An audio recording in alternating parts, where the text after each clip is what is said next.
Hello welcome back to my channel హిరణ్య Pedamallu learn more with me. ఈ రోజు అయితే one of the best video అనమాట ఇది. సో దేని గురించి అంటే ఫార్మసీ ఫుల్ డీటెయిల్స్. అంటే ఫార్మసీలో మనకి ఎన్ని ఆపర్చునిటీస్ ఉంటాయి, అంటే ఎంఫార్మ్ చేస్తే ఏం జాబ్స్ వస్తాయి, బీఫార్మ్ చేస్తే ఏం జాబ్స్ వస్తాయి, డీఫార్మ్ చేస్తే ఏం జాబ్స్ వస్తాయి అనేది ఫుల్ డీటెయిల్ ఇన్ఫర్మేషన్ ఇస్తాను. సో ఎక్కడ స్కిప్ చేసుకోకుండా చూడండి. అంతకంటే ముందుగా మన ఛానల్ ఇంకా సబ్స్క్రైబ్ చేసుకోకపోతే సబ్స్క్రైబ్ చేసుకోండి, లైక్ చేయండి, షేర్ చేయండి. సో ఇంకా లేట్ చేయకుండా ఈ రోజు వీడియోలోకి వెళ్ళిపోదాం. అండ్ ఇంకోటి ఏంటంటే ఒక వాట్సాప్ గ్రూప్ అనేది మీకు ఆ లింక్ డిస్క్రిప్షన్లో ప్రొవైడ్ చేస్తాను. సో అందులో జాయిన్ అయితే మీకు డైలీ అప్డేట్స్ వస్తూ ఉంటాయి. సో ఏమేమి జాబ్స్ ఉన్నాయి అంటే ఇది ఓన్లీ ఫార్మసీ వాళ్ళకే కాకుండా ఎంబీఏ చేసిన, డిగ్రీ చేసిన వీళ్ళందరికీ కూడా యూజ్ అవుతుంది. సో ఆ గ్రూప్ అనేది డిస్క్రిప్షన్లో ఆ లింక్ అనేది డిస్క్రిప్షన్లో ప్రొవైడ్ చేస్తాను. సో మీరు వెళ్ళి జాయిన్ అయితే మీకు డైలీ అప్డేట్స్ అనేవి వస్తాయి.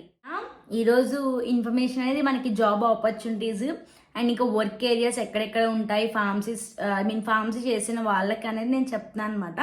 సో ఇందులో మనకి 3 కింద డివైడ్ చేసుకోవచ్చు. ఎలా అంటే ప్రాక్టీస్ సెట్టింగ్స్ అండ్ ఇంకా ఇండస్ట్రీలో అండ్ ఇంకా other settings 3 types of jobs ఉంటాయి. అందులో మనకి ఇంకా స్పెసిఫికేషన్స్ ఉన్నాయన్నమాట. సో ఆ స్పెసిఫికేషన్స్ చెప్తున్నాను. సో ప్రాక్టీస్ సెట్టింగ్స్ అని ఫస్ట్ చెప్పాను కదా, దాంట్లో మనకి 3 టైప్స్లో చేసుకోవచ్చు. ఎట్లా అంటే కమ్యూనిటీలో చేయొచ్చు, హాస్పిటల్లో చేయొచ్చు, లేదు అంటే కనుక క్లినికల్ ప్రాక్టీస్ కింద కూడా మనం చేసుకోవచ్చు అనమాట. అండ్ నెక్స్ట్ వచ్చేసి ఇండస్ట్రీలో. సో ఇండస్ట్రీలో కూడా చేయొచ్చు. ఇండస్ట్రీలో ఎక్కువ అయితే గర్ల్స్ చేయలేరు అంటారు. ఎక్కువ గర్ల్స్ని హైర్ చేసుకొని ఇందులో మెయిన్లీ జెంట్స్ని హైర్ చేసుకుంటారు. సో అందులో మనకి ప్రొడక్షన్లోకి వెళ్ళొచ్చు, ఇంకా క్వాలిటీ అష్యూరెన్స్ వెళ్ళొచ్చు, ఇంకా R&D అంటే రీసెర్చ్ అండ్ డెవలప్మెంట్లో చేయొచ్చు. అందులో బల్క్గా కూడా ఉంటుంది. లేదు అంటే కదా ప్రొడక్షన్ సైడ్ అంటే ఆ మెడిసిన్ యొక్క క్వాలిటీ కానీ లేదు అంటే సేఫ్టీ కానీ అదంతా చూస్తారు అనమాట అందులో. అండ్ ఇంకోటి మళ్ళీ సెపరేట్గా క్వాలిటీ కంట్రోల్ అనే జాబ్ కూడా ఉంటుంది, ప్యాకేజింగ్ ఉంటుంది అండ్ ఇంకా రెగ్యులేటరీ. సో ఇది కూడా మనకి క్వాలిటీ కానీ సేఫ్టీ కానీ మెడికేషన్ ఎలా ఉంటుంది, మెడిసిన్ ఎట్లా అవుతుంది అనేది కూడా చూస్తారు.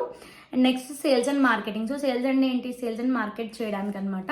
సో ఇట్లా ఇన్ని వేరియస్ ఉంటుంది. అండ్ లాస్ట్ ఇంకోటి ఉండిపోయింది కదా, సో అదర్ సెట్టింగ్స్ అవి ఏంటంటే ఎకడమిక్స్లో అంటే టీచింగ్ సైడ్ కానీ లేదంటే కనుక రీసెర్చ్ సైడ్ కానీ. టీచింగ్ అంటే మనకి ప్రొఫెసర్స్ అయ్యి వస్తారు కదా, సో వాళ్ళ సైడ్ వెళ్ళొచ్చు, లేదంటే క్లినికల్ రీసెర్చ్ కింద కూడా రావచ్చు, లేదంటే కనుక రెగ్యులేటరీ అఫైర్స్. ఇది కూడా ఆల్మోస్ట్ ఇట్లా ప్యాకేజింగ్ కానీ లేదు అంటే కనుక క్వాలిటీ అష్యూరెన్స్ కానీ ఇదంతా చూస్తారు అనమాట ఇందులో కూడా. సో ఇట్లా 3 టైప్స్గా కూడా మనకి జాబ్స్ అనేవి చాలా ఉంటాయి. అండ్ ఇప్పుడు నేను చేసేది ఏంటంటే ఇప్పుడు నేను చెప్పేది ఏంటంటే మెయిన్గా పర్టికులర్గా డీఫార్మ్ చేస్తే ఏమేమి జాబ్స్ ఉన్నాయి మనకి, బీఫార్మ్ చేస్తే ఏమేమి వస్తాయి అండ్ ఎంఫార్మ్ చేస్తే ఏమేమి వస్తాయి అనేది ఇప్పుడు చూద్దాము. ఫస్ట్ నేను చెప్పింది ఏంటి అంటే కనుక మొత్తం ఫార్మసీలో టోటల్గా ఉన్న జాబ్స్ నేను చెప్పాను. సో ఇప్పుడైతే డీఫార్మసీకి ఏంటి, బీఫార్మసీకి ఏంటి, ఎంఫార్మసీకి ఏంటి అనేది చూద్దాము. డీఫార్మసీ చేస్తే మనకి జాబ్స్ ఏముంటాయని చెప్తున్నాను ఇప్పుడు. సో ఫస్ట్ అయితే మనకి డీఫార్మ్స్ చేసిన వాళ్ళు ఎక్కువ మూవ్ ఆన్ అయిపోతారండి. అంటే ఎట్లా బీఫార్మ్కి కానీ లేదు అంటే కానీ డిగ్రీ చేయడం అనేది అని గురించి ఫర్దర్ స్టడీస్కి వెళ్ళిపోతారు. ఎక్కువ డీఫార్మసీ బేస్డ్ జాబ్స్ అయితే ఎక్కువ చేయరు. బట్ స్టిల్ డీఫార్మసీ చేస్తే వచ్చే జాబ్స్ ఏంటో చెప్తున్నాను నేను ఇక్కడ. ఫార్మసిస్ట్ ఇన్ఛార్జ్ కింద చేయొచ్చు, రిటైల్ ఫార్మసిస్ట్ చేయొచ్చు, ఫుడ్ అండ్ అడ్మినిస్ట్రేషన్లో చేయొచ్చు, ఇట్లా చాలా ఉంటాయి. అండ్ మనకి ఇందులో పర్ ఇయర్ వచ్చేసి 2.6 to 3 lakhs వరకు శాలరీ మాత్రమే వస్తుంది మనకి. సో ఎక్కువ ఎర్నింగ్ ఏమి ఉండదని డీఫార్మసీ చేస్తే మాత్రం. సో నెక్స్ట్ మనకి బీఫార్మసీ జాబ్స్ అన్నాను కదా.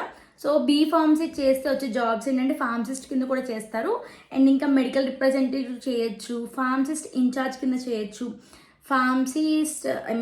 ఫార్మసీ మేనేజర్ కింద చేయొచ్చు, డ్రగ్ ఇన్స్పెక్టర్ చేయొచ్చు, అండ్ ఇంకా క్లినికల్ రీసెర్చ్ అసోసియేట్ కింద చేయొచ్చు, clinical pharmacist and research scientist కింద కూడా మనకి చేయొచ్చు అనమాట. సో బీఫార్మ్ చేస్తే కొంచెం ఆపర్చునిటీస్ అనేది మనకి ఇంకా ఎక్కువ ఉంటాయి. కాబట్టి ఎక్కువ డీఫార్మసీ బేస్ కాకుండా బీఫార్మసీ చేస్తే మనకి శాలరీ అనేది కూడా బాగా వస్తుంది అనమాట. సో నెక్స్ట్ వచ్చేసి మనం ఎంఫార్మ్ చూద్దాము. సో మెయిన్లీ ఎంఫార్మ్ జాయిన్ అయ్యేటప్పుడు అంటే బీఫార్మ్ తర్వాత మీరు ఏ ఇన్స్టిట్యూట్లో జాయిన్ అవ్వాలి అనుకున్నా కూడా సో ఆ ఇన్స్టిట్యూట్ అనేది PCI రికగ్నైజేషన్ ఉండాలన్నమాట. సో PCI అంటే pharmacy council of India. So అది రికగ్నైజేషన్ ఉండాలన్నమాట ఖచ్చితంగా కాలేజ్కి. సో అది ఉంటే బెటర్ అనమాట మీరు చదువుకునే కాలేజ్. ఎంఫార్మ్ చేస్తే మనకి జాబ్స్ ఏమొస్తాయి అనేది చూద్దాము. సో ఎంఫార్మ్ చేస్తే మెయిన్లీ మనకి ప్రొఫెసర్ కింద కూడా చేస్తారనమాట ఎక్కువ.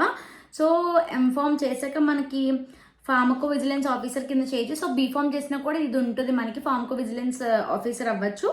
సో నెక్స్ట్ వచ్చి రెగ్యులేటరీ అఫైర్స్ స్పెషలిస్ట్ అవ్వచ్చు, లేదు అంటే medical writer, clinical data manager, drug safety associate, pharmaceutical industry researcher, QA or QC officer. QA అంటే ఏంటంటే క్వాలిటీ అష్యూరెన్స్ ఆఫీసర్ అనమాట. లేదు అంటే కనుక క్యూసీ అంటే క్వాలిటీ కంట్రోల్ ఆఫీసర్ అనమాట.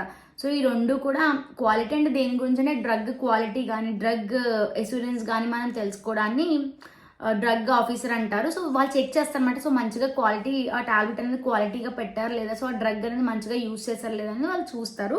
సో నెక్స్ట్ వచ్చేసి టీచింగ్ అనమాట. సో టీచింగ్ ఆల్రెడీ చెప్పాను కదా స్టార్టింగ్లో, ఎంఫామ్ చేసిన వాళ్ళైతే ఖచ్చితంగా ప్రొఫెసర్ అవ్వచ్చు, టీచింగ్ అవ్వచ్చు. సో నేను చదివిన కాలేజ్లో కూడా మాకు సీనియర్స్ ఎంఫామ్ చేసి వచ్చిన వాళ్ళు కూడా మాకు అట్లా టీచింగ్ చేశారనమాట.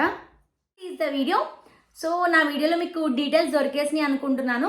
అండ్ ఇంకోటి ఏంటంటే నేను ఏ జాబ్ గురించి కూడా ఫుల్ డీటెయిల్డ్గా ఇవ్వలేదు. ఓన్లీ జాబ్స్ ఉంటాయని చెప్పాను కానీ శాలరీ ఎంత ఉంటుంది, ఎక్కడెక్కడ ఉంటాయి జాబ్స్, ఇట్లాంటి ఇన్ఫర్మేషన్ నేను ఏమీ ఇవ్వలేదు. సో మీకు ఏమైనా for example quality assurance officer అంటే ఏంటి అండ్ ఇంకా వాళ్ళ శాలరీ ఎంత వస్తుంది ఇట్లాంటి డీటెయిల్స్ కావాలి అంటే కానీ నాకైతే కమెంట్ చేయండి. అంటే ఫర్ ఎగ్జాంపుల్ చెప్పాను క్వాలిటీ అష్యూరెన్స్, సో నేను చెప్పిన దాంట్లో ఏ జాబ్స్ గురించి డీటెయిల్ కావాలన్నా కూడా నాకైతే కమెంట్ చేసేయండి. సో ఫర్దర్ వీడియోస్ నేను మీకు ఇస్తాను ఆ ఇన్ఫర్మేషన్. సో నా వీడియో నచ్చింది అనుకుంటున్నాను. నచ్చితే కనుక please do like, share and subscribe. So thanks for watching, keep supporting, bye bye.